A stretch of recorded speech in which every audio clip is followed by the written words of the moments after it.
Электрондук капчыктар жана алардын түрлөрү. Электрондук капчык электрондук акчаны сактоочу жай. Ал электрондук акчанын суммасы жана анын кимге таандык экендиги жөнүндө жазуулар камтылган программалык камсыздоо же башка программалык техникалык түзүлүштү билдирет. Электрондук капчыктарды пайдалануу артыкчылыктары. Электрондук капчыктын жардамы менен сиз товарлар жана кызмат көрсөтүүлөр үчүн үйүңүздөн чыкпай эле төлөй аласыз. Соода тейлөө ишканалары нак эмес эсептешүүдө арзандатууларды бериши мүмкүн.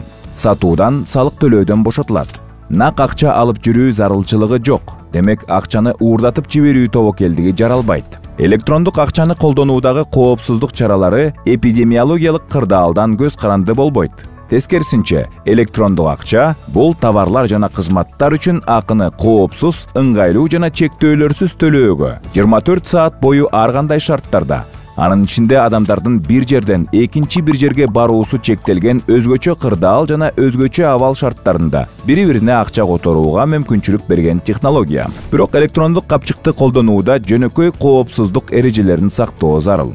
Логиниңизди, паролуңузду, пин-кодуңузду жана башка жеке маалыматтарыңызды кирүү түзүлүштөрүндө, персоналдык компьютерде, уюлдук телефондо жана башка корголбогон маалымат сактоо каражаттарында сактабаңыз.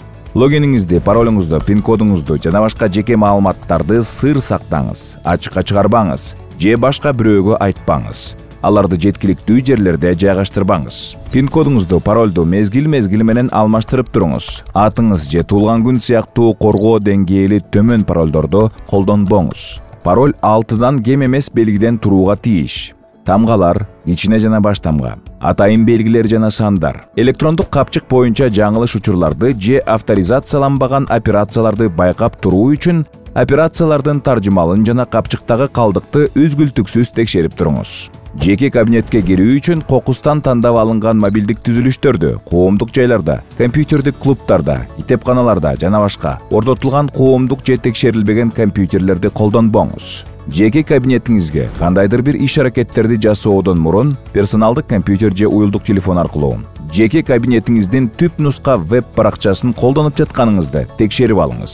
Кирүү түзүлүшүн, персоналдык компьютер, уюлдук телефон, планшет жана башка уруксатсыз кирүүдөн жана зыяндуу программалардан коргоңуз. Ошондой эле антивирус программасынын үзгүлтүксүз жаңыланып турушун жана анын туруктуу иштешин байкап туруңуз. Үчүнчү жактар, электрондук капчыкты авторизациялоодон өтүүсүз пайдаланса жана операцияларды санкциясыз ишке ашырса, бул тууралуу эмитент банкка сизге жеткиликтүү ыкмада жазуу жүзүндө электрондук кат аркылуу ОЗЕКИ түрүндө токтоосуз кабарлаңыз. Электрондук капчык колдонулган уюлдук телефон жоголгон же уурдалган учурда эмитент банкка сизге жеткиликтүү ыкмада жазуу жүзүндө электрондук кат аркылуу ОЗЕКИ токтоосуз маалымдаңыз.